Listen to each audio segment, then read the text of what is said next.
Of the Walton County Historical Society, we'd like to welcome you tonight and just welcome such a fine crowd. We're so glad you could come out.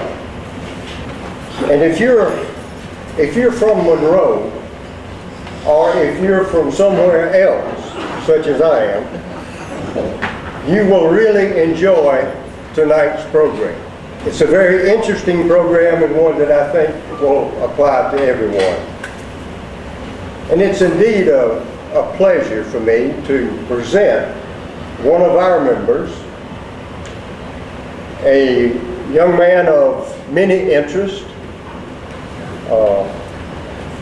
Besides the city of Monroe and its beautiful buildings, he is also an artist, a photographer, a part-time historian. He's very knowledgeable about birds in this area. And he has many other fine qualities. But mainly, he's a friend. And he is a friend with a story that I know that you'll be glad that you're present to see and to hear. And we thank you for coming. And I present to you Steve Brown.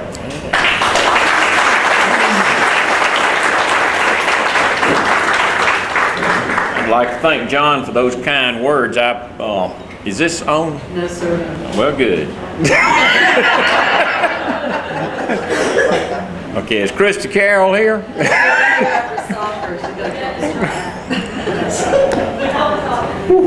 Is it on now? Oh, well, that's good. I have two concerns tonight. Somebody asked me if I'm nervous. I'm not nervous, but I'm concerned about living up to the words that John said about me. And I'm concerned because there are people here who actually know the history of Monroe. And so some of the stories I was going to tell, I'm going to have to leave out. But I have these pictures to share with you, and I hope you enjoy them, but please don't think that I know everything there is to know about the pictures or about Monroe. And if you have a correction to make, or an addition to add, or whatever, please feel free to do so. And I would be remiss if I didn't say we would love for all of you, along with the Jolly Six, to join the Historical Society.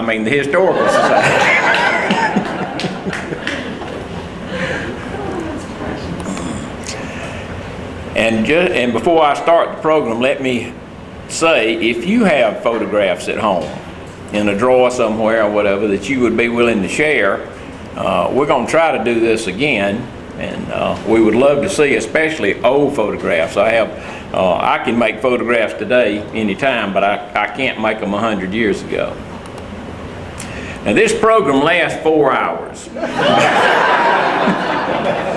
But luckily for you, tonight is only chapter 1. And we're going to try to be out of here by 8 o'clock or shortly thereafter. Now, chapter 2 will include the schools, the city hall, the jail, the fire department, the theaters, and some more houses that are not on the program tonight that have been moved to other locations but do still exist. And also funeral homes. So without further ado, we'll start with houses that were here in about 1919, as this one, and are still here today. This was the John Nowell house. Mr. Carnes, who was the photographer of record, made most of the old photographs that I have. Not all of them, but most of them. And as most of you know, Larry Witcher has those photographs, and we'll be glad to share them with you. And a lot of the knowledge that I have about them came from Larry, so you know it's true. Larry's kind of like the internet, you know, everything you hear from Larry has to be true. Got out of the credit there. So this is the John Nowell house in 1919, and today Earl Carson Jr. lives there. It's at the corner of Broad Street and Walton Street. And there's another shot, a different angle. And here's a comparison, and we're lucky to still have that. And we still actually have this tree. It's lost its trunk, but it still has a limb on the side. This is the R.L. Cox home, which is on the right side of Walton Street, one of the first homes you come to if you go down Walton Street, and here it is today. And you can tell this tree's grown about 100 years worth in that length of time. You probably recognize this as the Davis Edwards house. I don't know the date of this photograph, but the shrubbery had gotten away from them, and they had a few additions added to the porches, and this is what our Davis Edwards house looks like today, and the Historical Society is very proud of it. This is the Walker Fields home, 1919. This is at the corner of South Broad and Davis Street. And here it is today. I believe David Field, his family lives there today.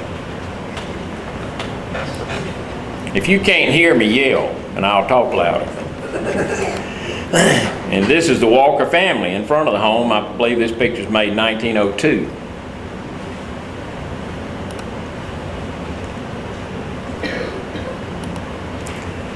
And this is the Harris Farmer home on McDaniel Street. Of course, Larry and Judy live there today. You may notice the chimney here. Now, Larry told me that they took the chimney down to the roof line, but the rest of it's still there.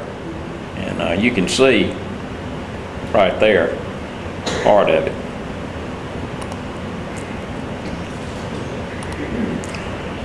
This is the McDaniel Titchen house. This is a little earlier photograph. I think that this might have been around in the 1890s or right around 1900. I'm not certain. And of course, here it is today with some renovations and remodeling.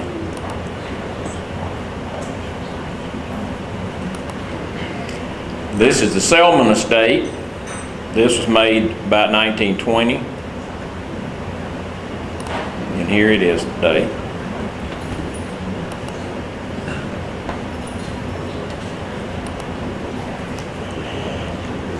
This is Mr. Ross Davis and his wife, and this is their home. And I believe the Malcolm family lived here later, and here it is today. And I think it's for sale in case you're looking for a nice country home. This is at the corner of Pleasant Valley Road and Mount Perrin Road.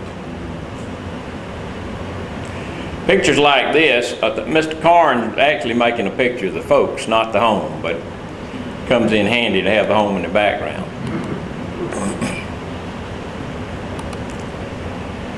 This, at the time of this photograph, was a residence of Clifford Walker. Today it's a residence of Charles and Veronica Sanders on McDaniel Street. Now we're going to look at some houses that were here, but they're gone now. This is the Dean house, and this house was at the corner of North Broad and Highland Avenue. And after the Dean family moved out, for a while, this house was used by Williams and Smith Funeral Home. And today, it's a service station.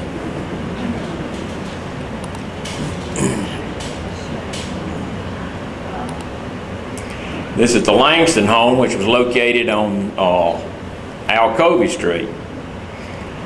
And when the Langston family left the home, the American Legion, I think, bought the home. I'm not sure when they bought the home, but I went to kindergarten here in the early 50s, and then it was eventually torn down, and American Legion was built there. If you go to the Baptist church, you know Preacher Money, the sofa that was in the Langston home is in their living room now. When they moved out, they put the sofa out next to the road, be thrown away, and Flossie O'Kelly's husband, Robert, who did upholstery, picked it up and reupholstered it, and it was in their house. And when they had the estate sale at Flossie's house, Glenn and Lisa bought it. It's in their house now. Just a little side note there. And this is the Coleman Mobley home, which was located on South Broad between Boulevard and Alcovey Street. And it's today the Methodist Church.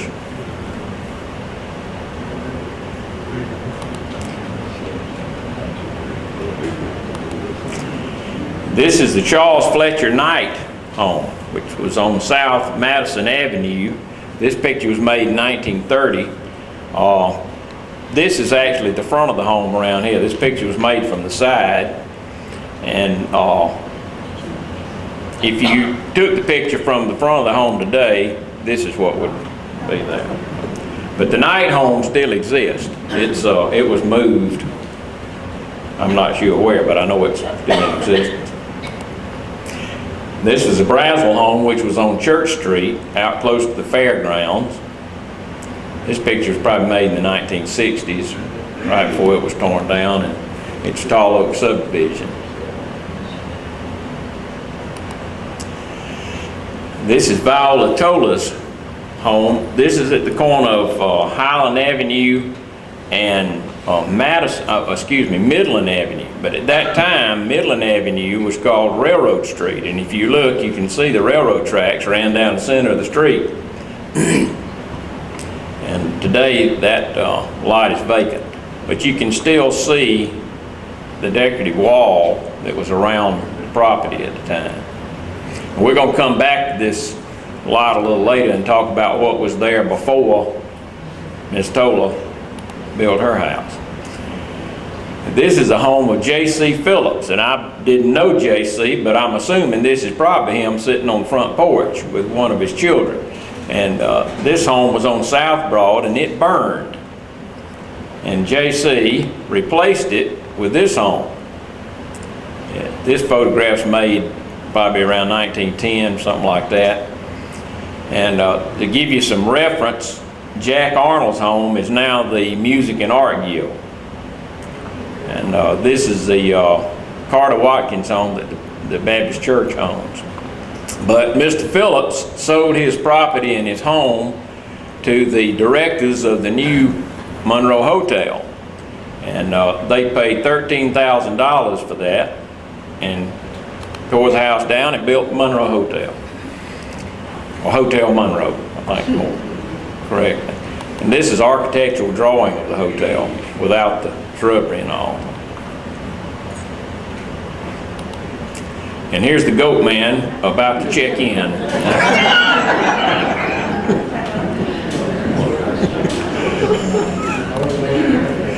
And on any Sunday at Hotel Monroe, you could get a nice chicken dinner or supper for just 75 cents. But eventually progress caught up with Hotel Monroe, and in 1964 it was torn down.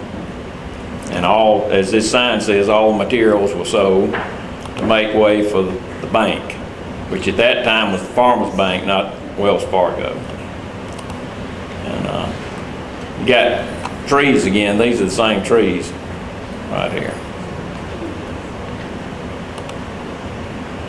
Nunley Lumber Company, which was on Church Street.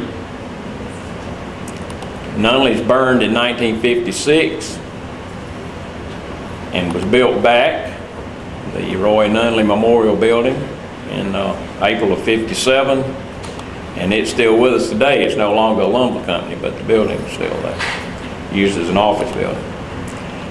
Acock's department store was a mainstay on Broad Street for years and years. They opened for business before 1915. I'm not certain of the date that they opened. And I don't have a real good picture of Acock's at this point in time. This was made in the 1950s at some time. You can see some other mainstays of Broad Street. Western Autos down here, Blocks, which later became Jack's, I believe, Mendel's, Allen's 5 and 10, and down on the other end, the Troy Theater. But Acock's brother, this is their employees at Christmas party in 1954 at the American Legion. It took place at the Langston home. I don't know many of these pictures. I know that this is Frank Whitley right here with his father and mother, and I think maybe this is Mr. Aycock, or one of them is there. Aycock's burned in July of 1960, and the Aycock brothers sold their business and their name to the Milner Company from Gainesville, and it became Milner Aycocks. You can't read the Milner part. This is our famed Monroe Girls Corps. Yay! I have a lot of pictures of the Monroe Girls Corps, but it's good. They're good pictures of Broad Street, but hey. Yeah, the Christmas parade this year, the Girls Corps are going to be the Grand Marshals, or Ms. Shields going to be the Grand Marshal, and the Girls Corps are going to march. So, if you were in the Girls Corps, you need to see Janice Rowe. She'll sign you up. And here's Milne Aycock's folks having their Christmas party. They had theirs at VFW rather than American Legion. Some of you may be in that picture, I don't know. And today, that building is our municipal court and our police department. Stepping back a little before the Aycock brothers, this is the way Broad Street looked in 1907. And it's looking from the top of the courthouse straight across the street. And this is a building that's occupied by Aycocks. This is now the municipal court and police department.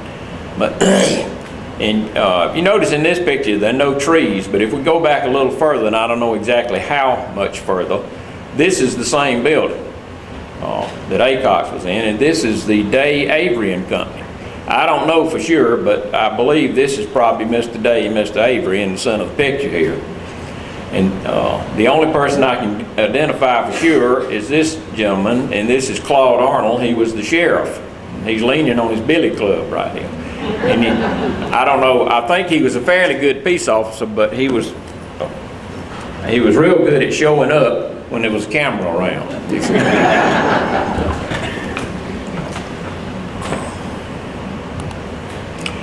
This grassy knoll is located to the right of our brand new Captain D's.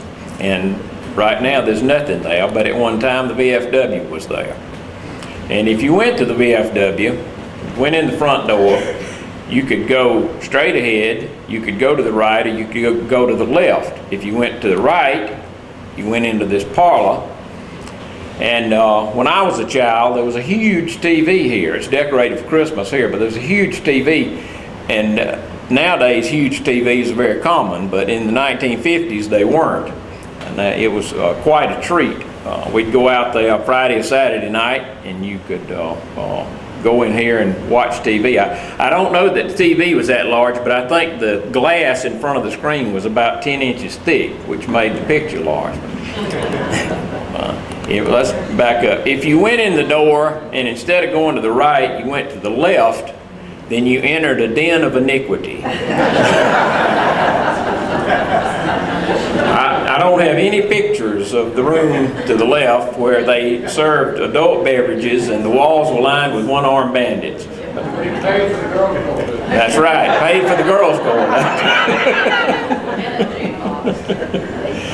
If you went in the door and you went straight ahead, then these gentlemen prepared dinner for you.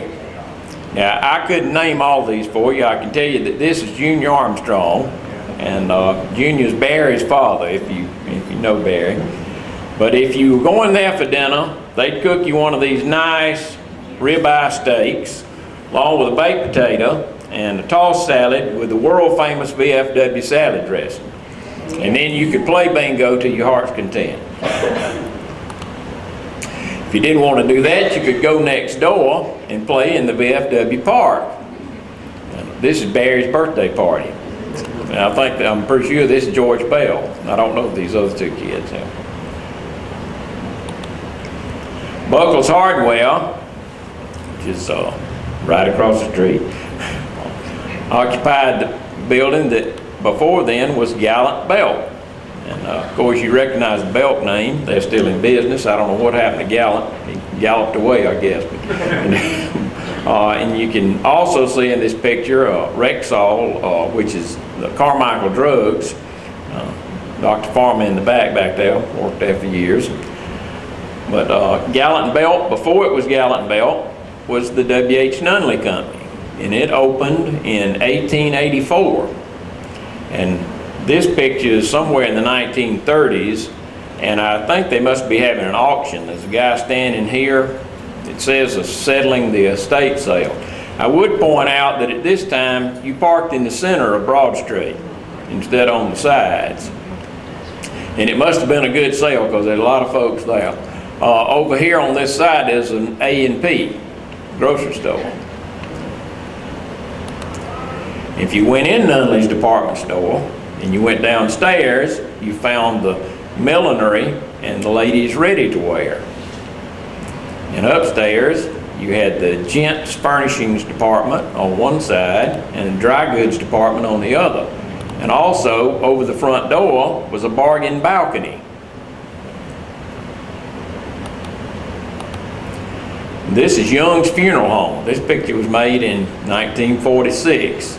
I'm not sure the street was even paved at that time, but then here's Young's today.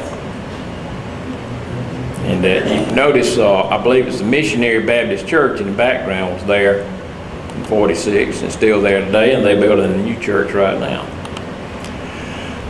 This is a Sanborn fire insurance map. I don't know if you're familiar with that, but if you got time on your hands, and you can Google that and go to their website, and their business was making maps of towns for the purpose of insurance companies, and they would go into town and detail everything that was in town, what it was made out of, how good the fire protection was, and everything like that. So they're really interesting to look at. There are 5 of Monroe, starting in 1888 and going up to 1916. We have a set at the Historical Society that has been updated to 1954. I don't think they're in business anymore, but this particular map was made in 1916. And to give you some orientation, here's the courthouse in Broad Street, and right now we're sitting down the street, probably about right here. And at that time there were 3 banks in town: the Bank of Monroe, the Farmers Bank, and the Union Bank. And I'm going to talk just a minute about the banks. Now, they didn't all start out where they are in this photograph or wind up there, but that just gives you some reference. This one here. Okay, Larry said this was a Felka Bank that's our Pocket Park down here now. Now, the Felka Bank was a private bank when it opened. But this is the Bank of Monroe, which later became the National Bank of Monroe. I put this note on here. It says located on Broad Street, which it eventually was, but this building was not located on Broad Street. This building was on Spring Street, which at that time was called Post Office Street. And then these gentlemen in front are Mr. Radford, the cashier, and Mr. Selman, the president.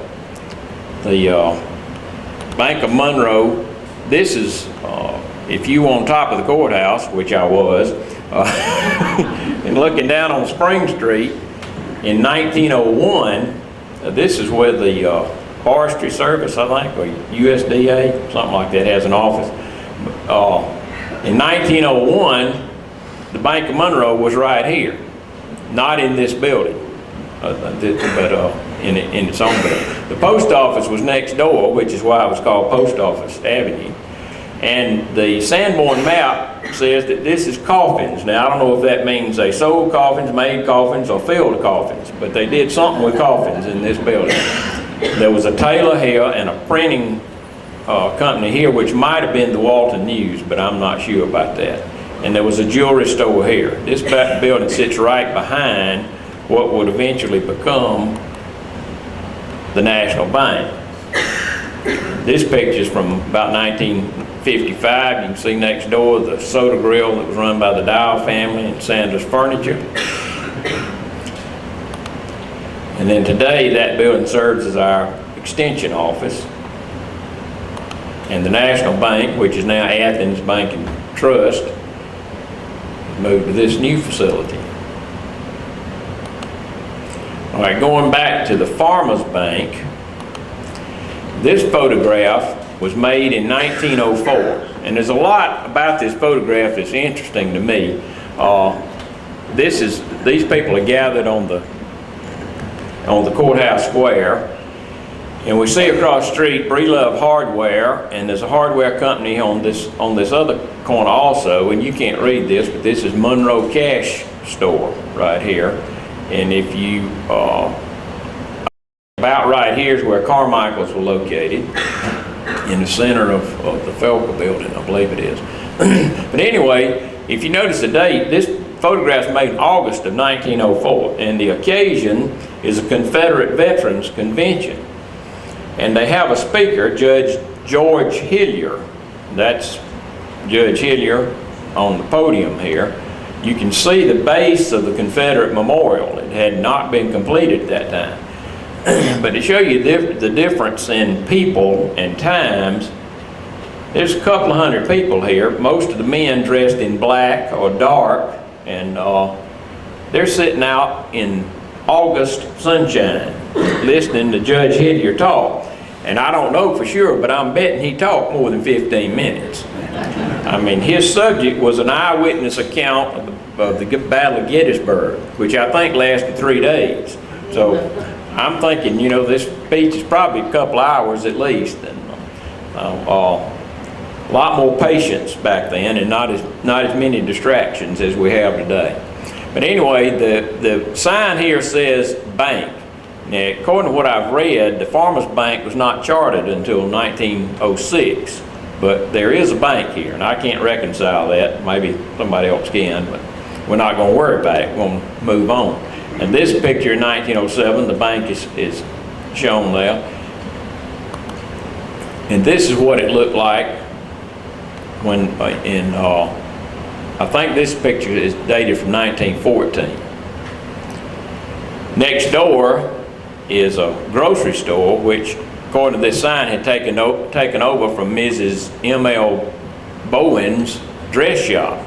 But good news, she didn't go out of business. She just moved. The Farmers Bank then, this is the interior shot with Mr. Nowell, Mr. Arnold, Mr. Ellis, and Mr. Newton. Their brand new bank. And our famed Girls Corps shows up again, and here's the Farmers Bank. In 1940, it was remodeled and a new facade added, made from Indiana limestone and black granite. You can see Oaks Hardware next door, Allen's 5 and 10, and Jack's has taken over from Blocks. And later on it became the Monroe Building and Loan, and the Farmers Bank moved and with these trusty employees in 1966 to a new location. And you can see from this article that they took in over $7,500 on their first day. We have some of these people with us tonight. Any of y'all want to stand up?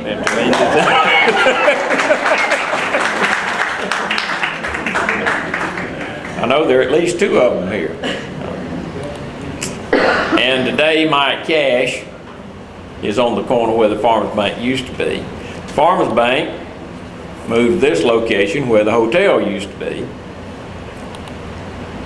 All right, the last bank we're going to talk about is a Union Bank, which was down on the corner of Broad Street and Washington Street. At this period of time, Washington Street was called Pearl Street. And I have a picture of the Union Bank at that time, but this is what the Union Bank looks like today. It's the Reboot Computer Company. If you'll notice, the facade of this building is wooden and has been added on. But this is the original building that the Union Bank was located in.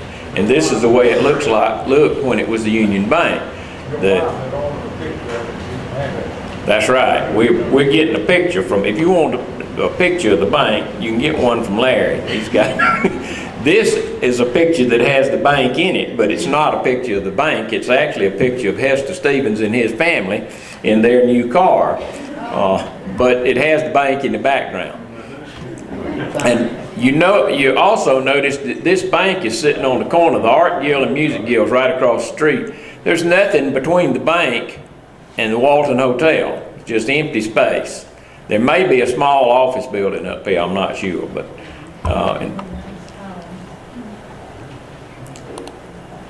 we're going to talk about hospitals now, and this is Monroe's first hospital. It looks sad, but in defense of the hospital, this picture was not made in 1925 when the hospital was in this house. This picture was probably made in the 60s sometime when the house had fallen into disrepair. But the house is still there, and actually looks a lot better today than it did in the 1960s. Then about a year and a half later, the hospital moved across the street on South Broad to this house, which is also still with us and looks very nice. The third location for the hospital was the Ellis House. And I think Bobby Carroll said he lived there at one time. But, and Tom lived in the first one. Tom lived in oh, you lived in that first? Great. So I told you there were people here that knew whether I was telling the truth or not. Tom lived in the first hospital. The Ellis House is located right here, or was located right here. It's gone today, and the fire department is there. After the Ellis House, the hospital moved to Walker Park at the A&M school, where there was a classroom building and a girls' dorm and a boys' dorm. And the hospital moved into the girls' dorm. This is the only picture I have of that, which is not a very good picture. And I think actually when this picture was made, this was serving as a nursing home rather than a hospital. But this is a postcard. This is the boys' dorm, but the girls' dorm looked just like it. And just in case you didn't know, this is where I was born. About the first year it opened up there. Then it moved out on Alcovey Street to this facility, which underwent many changes and additions and became very convoluted. And now we have Clearview Regional. We're going to talk about a few churches. And First Baptist Church, this building was built in the 1820s. This picture was made in 1870. When this church was built, it was not on this location. This is the location of today's Methodist Church. The church was built on the same lot where the Baptist Church stands today. But in the 1870s, the Baptists decided they needed a new church, and in order to build a new one, they had to get rid of the old one. But if they got rid of the old one, they wouldn't have anywhere to have church, so they just moved the old one and continued to meet here. The Methodists weren't here at that time. They were somewhere else. We'll talk about that in a minute. And they built this church on the location where the Baptist Church is today. If you're familiar with the Baptist Church, this picture would have been made from the door of the church office. And the church is facing Church Street, which at that time ran all the way down.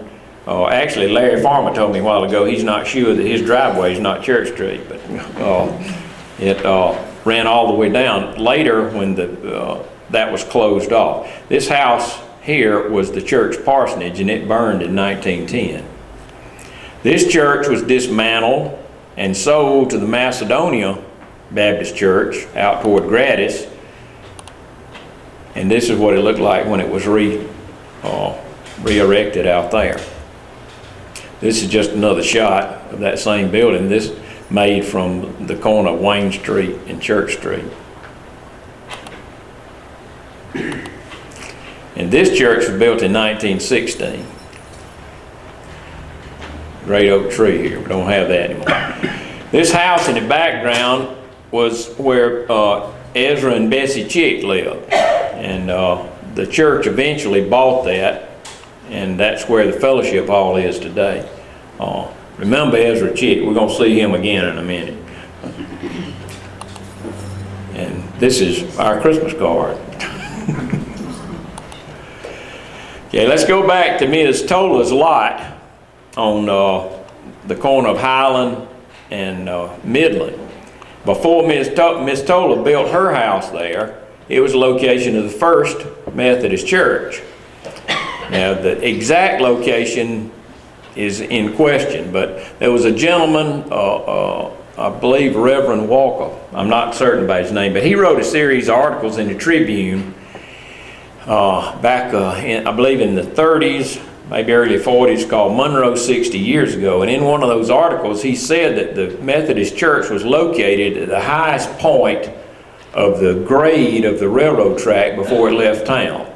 And that lot is about where that is. So it was somewhere right along there. You can't pin it down. But the Methodist church did have a cemetery, which became the city cemetery and eventually became Rest Haven Cemetery. After this building, the Methodists moved to South Broad and built this church. And the exact location of this church is kind of up for grabs, but there are a few things you can look at. This is a picture of South Broad Street, and this was made in about 1905. And to give you some landmarks, this is a Coleman Mobley house, which is the present Methodist church location. This is the Carter Watkins house, owned by the First Baptist Church, the large house with white columns on Broad Street, but you notice there aren't any white columns. It was a much more modest home at this time, but there are scaffolds on the side of the house. So I'm thinking this may be the time when they added the wraparound porch and the columns to the house. But anyway, here's the Methodist church. And this is the Henson house, which the Methodist church still owns today. So it looks to me that this church was sitting in the front yard of the Henson house, or possibly about where Boulevard runs into Broad Street, which is, hey. Those columns, you said 1905. Yeah. The Van Horn house columns were put up in 1906, and the one on the Williams house, Bill Briscoe house, was put up in 1906. Okay, so there you go. The column, so That period of time, they were putting up a lot of columns. okay. A lot of columns. So I've got about 1905. Larry said it was probably 1906. 5 to be perfect. Somewhere was 1906 was the Van Horn house. Okay, the columns were added to the Van Horn house in 06, and probably that's when this was. We know it was before 07, and I can show you why it was before. Anyway, the church, here's where I think it was.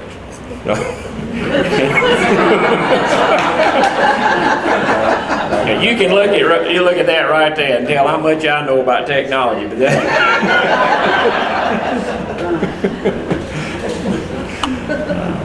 well, after this church, the Methodists moved to North Broad. And here's a picture. This is North Broad Street. Just to give you some landmarks, the Dean house that we talked about that's no longer there, that's a service station. This is it, right here. And here's the standpipe, which used to be part of our water system. It's gone now. I think it was up on Marable Street, right off Marable Street. You know, Tom said that was Standpipe Road for a long time. So, and here's the Methodist church under construction. And this is the corner of Highland Avenue and Broad Street. And then here's the church after it was completed. It was a beautiful church. It had beautiful stained glass windows. And I did part of this program this morning for the DAR, and I told them I've heard that the windows were taken to Atlanta and put in a restaurant, but Jane corrected me on that. A man bought them and took them to North Carolina. Is that right? Tennessee. Tennessee. There are 2 of them that are restored. Mrs. Bragg had them restored, and we had them in the fellowship hall of the Methodist Church in Lauderdale. Right. There are 2 that are still in the fellowship hall of the Methodist Church. And so a lot of these windows, luckily, are still in existence. I'm glad when they... Now, in the Methodist defense, they sold the church to the Presbyterians. So It was the Presbyterians who did away with it. This is an interior shot, and I'm going to place this during the Second World War. It's decorated for Christmas, but this looks like the service flag. If you can look closer, if you get a closer look at this, you can see that these are stars, which were used to indicate the members of the church that were serving in the military during the war. Today it's a parking lot, which is good or bad, you be the judge. But that's not the Methodist fault. Presbyterians did that. And the Methodists built this church, which is still with us today. Beautiful church. This is First Christian Church, which was also on Church Street. And this picture was made sometime after 1901. I don't know the exact date. This building was remodeled, the steeple removed, and then eventually the Christians moved out on Baker Street, and we have not only a parking lot, but an office building too there, and the new Christian church on Baker Street, which really isn't new anymore. My wife and I were married there, and we've been married almost 50 years. Yeah, this is the Sanborn map from 1888, and I want to talk a minute about the post office. This is where we're sitting right now, and this yellow, this is a dwelling. This is somebody's house, and the pink indicates a brick building, and it's usually a commercial building. So there were two dry goods stores, I think these are here, and you can see there's practically nothing on this side of Broad Street. Here's the courthouse. There's the Felker Bank. Yep. Right, here's the Felker Bank right here. And but the post office sat in this location right here. Ms. Martha Rooks was the postmaster at that time, and it was actually in her backyard. So she had it built. And if you would put it there today, it'd be in Sherwin-Williams parking lot.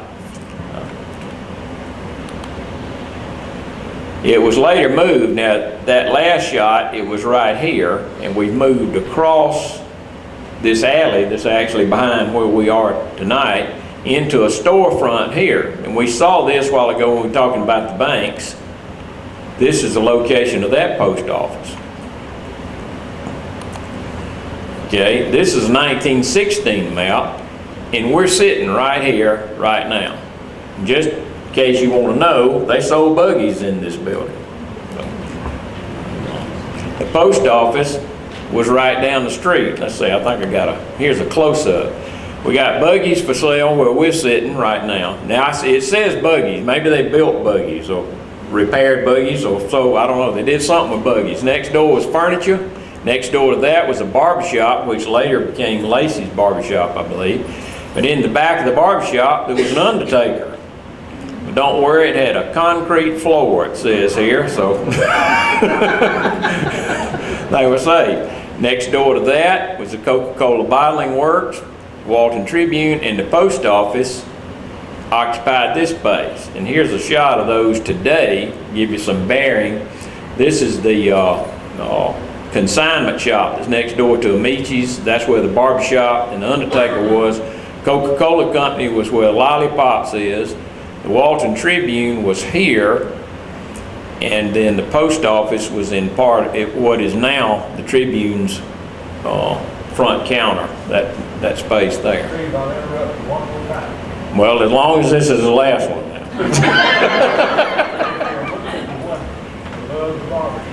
Yeah. In the morning, you'll see daylight through the window. There is no roof on, there's no second story there. That's a good point, Larry. That was originally an alley. An alley. An alley. Every major building had alleys between. But if you look at those two windows in the consignment shop, during any time during the day you're out, you'll see the sky through those two windows. So there's no upstairs, it's just a facade. That was the last full barbershop in Monroe. You could get a shoe shine, a shave, a haircut, and a shower. Or you just get a bed, you could move in there. What rooms the bed, but there's 2 showers.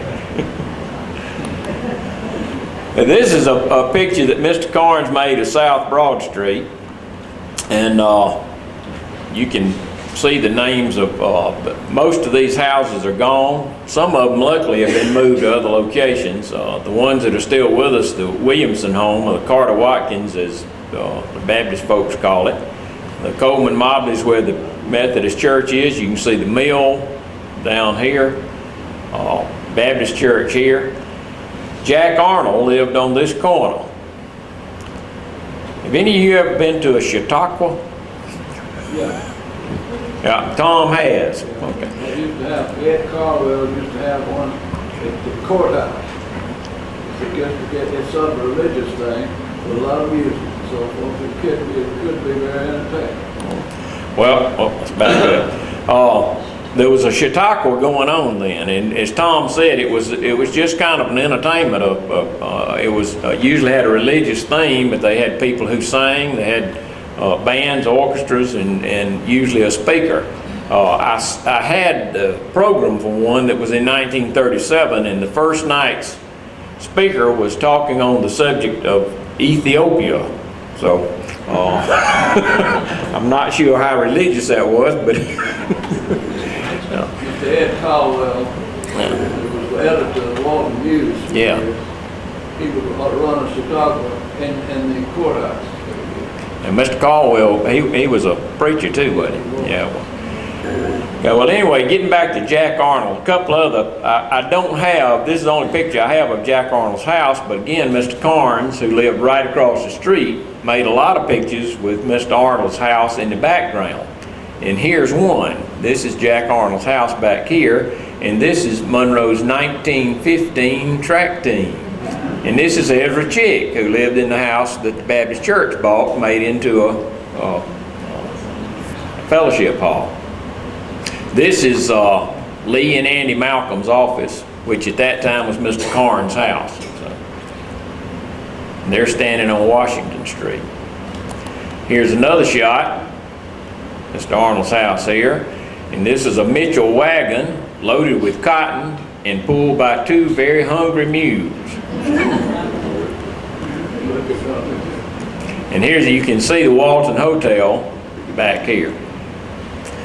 Well, Mr. Arnold sold his property to the United States government, who built a post office there. And this is a picture from 1931 of work beginning on that post office. You can see the hotel, which was on the other side of the hotel. And it's a little further in the year. This is December of 31. They're coming along. This building in the background here is what was the Union Bank. I think the Union Bank merged with Bank of Monroe in 1926, so it was not the Union Bank by then. And here's the finished post office. I'm going to tell you a little side on that. Tom's going to tell us something. There's a little black fellow, he was a peculiar looking fellow, they call him Preach. Preach loved to hang out in front of that post office, give me a nickel, give me a nickel, give me a nickel. He'd get all kinds of nickels. He'd give me a dime, he wouldn't take it. No, if I quit taking it, if I started taking those, it won't give me a nickel anymore.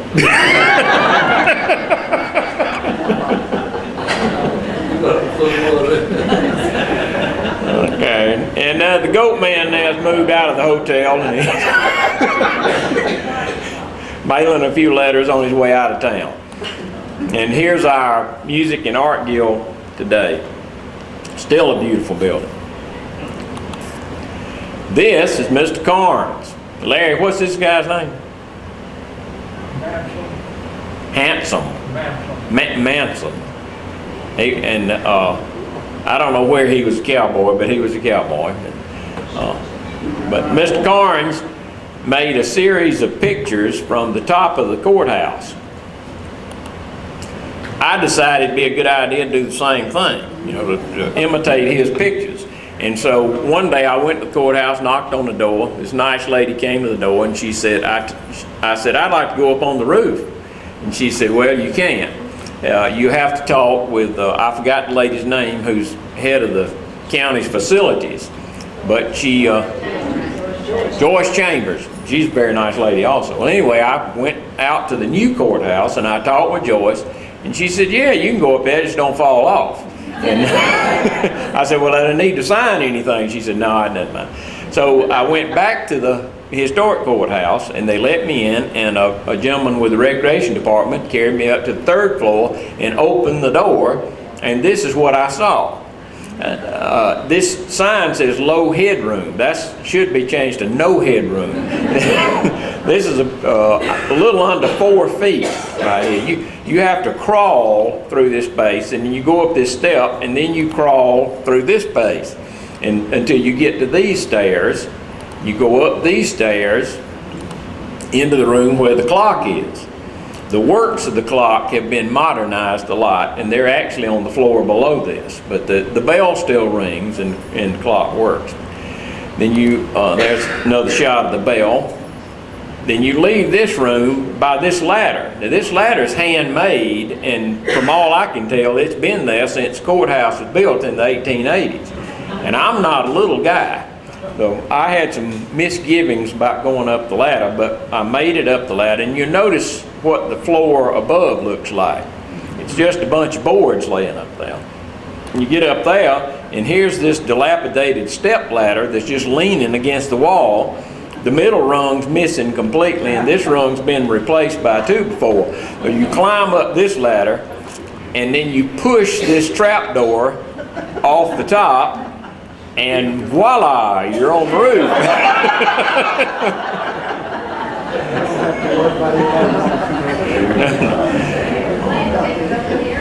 So after I got used to being up there, the trip up there was the worst part, but after I got used to being up there, I got Mr. Karn's photographs out and started trying to copy them. This is a shot to the southeast. You'll recognize the post office here in the center. And if we go back from my picture to the picture that Mr. Karn's made, it's quite a difference. You can see it's much more pastoral and serene. This grassy field and garden is Peters and Foster's parking lot. I think here's a combination of the 2 pictures. But a few of the things are still there. The jail's still here. You can see the jail here in this picture. And here's the first high school that was built in 1901. It's gone now. The Pilot Park is in where it was. But we're going to talk about that in chapter 2. So you all need to come back to chapter 2. Just a side note, this house in the center belonged to George and Lena Lewis.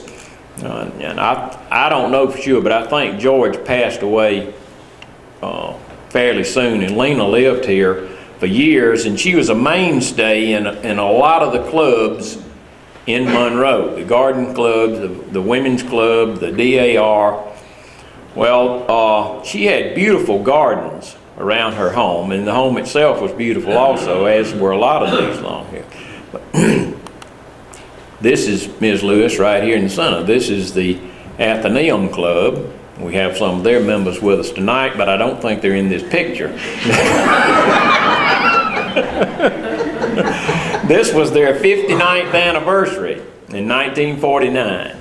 And but getting back to Ms. Lewis, in the 1960s, 1964, a grand jury decided we needed a new courthouse. And so the Chamber of Commerce had the great idea of tearing the old courthouse down and putting up what? A parking lot. That's right. Well, Ms. Lewis didn't like that idea. And so she wrote a letter to the Tribune. She got her cohorts to do the same, and I think they were bombarded with letters. And fortunately for us, the courthouse was saved. I'll just read you this one short paragraph right here that she wrote. I am unalterably opposed to the proposal to raise the pretty old landmark, and as for making a parking lot on the site, it would be a disgrace to Monroe. So we can thank Ms. Lewis and her cohorts for saving our courthouse for her. Unfortunately, as soon as Ms. Lewis passed away, her heirs sold her house, and the federal government put up a post office and a parking lot. So.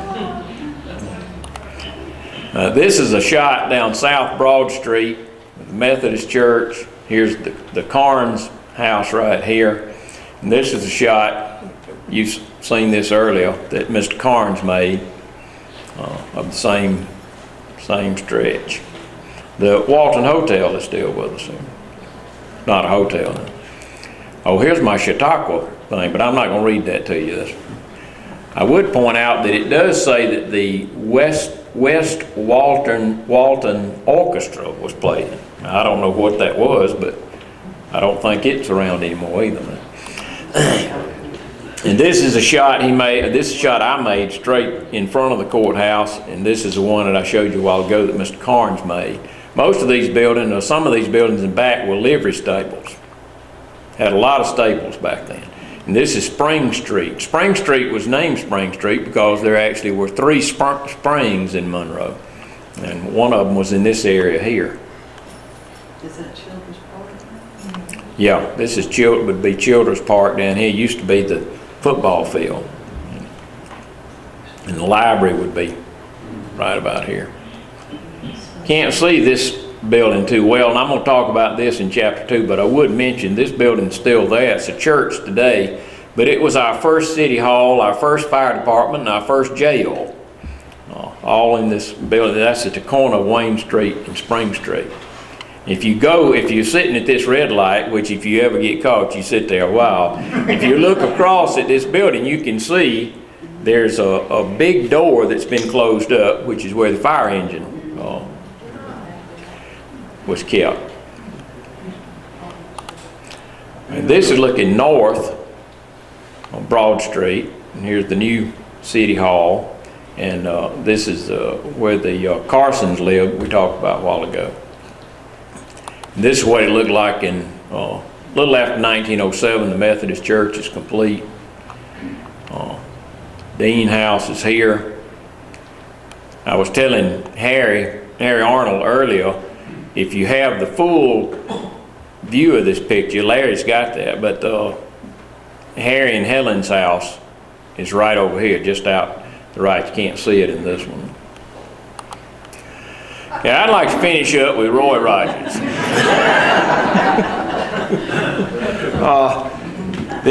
You've heard of the 6 degrees of Kevin Bacon? You can connect anybody to Kevin Bacon in 6 degrees. Well, I'm going to show you how to connect Monroe to Roy Rogers in less than 6 degrees. This is part of Rest Haven Cemetery, the city cemetery. And long ago and far away, it was not a cemetery. It was Bona Allen Memorial Park. You've probably seen this sign and thought, well, that's not a park, it's a cemetery. But at one time, this part of this wall was not here, and this area right here was indeed a park with, I think, a pond, at least a spring in this area where those trees are. But this is what it looked like. And it was used by families for family reunions. This is a school picture. These are students having a picnic there, as are these. But getting back to Roy and Trigger, this gentleman's name is Bonaparte Allen, Jr. And Mr. Allen was not from Monroe, he was from Beaufort. But he married Alma Knight, who lived, Jane told me this morning, right down the street from the cemetery, or across the street from the cemetery. And when Ms. Allen passed away, Mr. Allen bought the property to have the park built in honor of his, or in memory of his wife. Well, Mr. Allen in Beaufort ran the Bona Allen Tannery, which at its height employed over 2,000 people. And what does a tannery make? Saddles, that's right. And guess whose saddle was made at the Bona Allen Tannery? They made saddles not only for Trigger, but for Gene Autry's horse, Dan Blocker's horse, Lash LaRue, Gabby Hayes, Kenny Rogers, and even Buffalo Bill Cody. And they have a statue today in the middle of Beaufort showing Roy and Trigger and the last saddle maker that Bona Allen Tannery had working for them.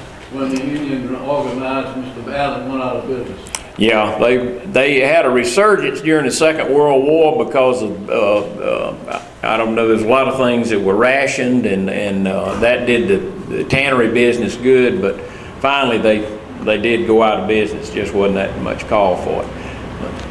That's the conclusion of my program. I hope it's been worth your trip up here.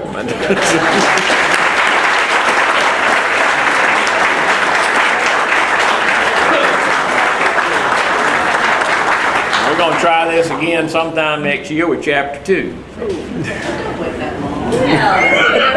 Thank you, Steve, for such a wonderful program, and thank you for the citizens of Monroe and Walton County that came out tonight. We're just delighted you came. We're very proud of the Historical Society, and I think we have most of our board members here, if not all. If you're a board member, raise your hand. They're probably all, yeah, they're scattered all over. And if you would like to talk more about the Historical Society or find out something about it, speak to one of these people tonight before you leave. I think we might, I don't know if there's any more refreshments left. There should be some. And we have the pictures and the books. But we're just delighted that you came out, and that's the end of our official program. And God bless. We thank Krista Carroll for letting us use Wayfarer's Music Hall. Yes. And getting the microphone to work.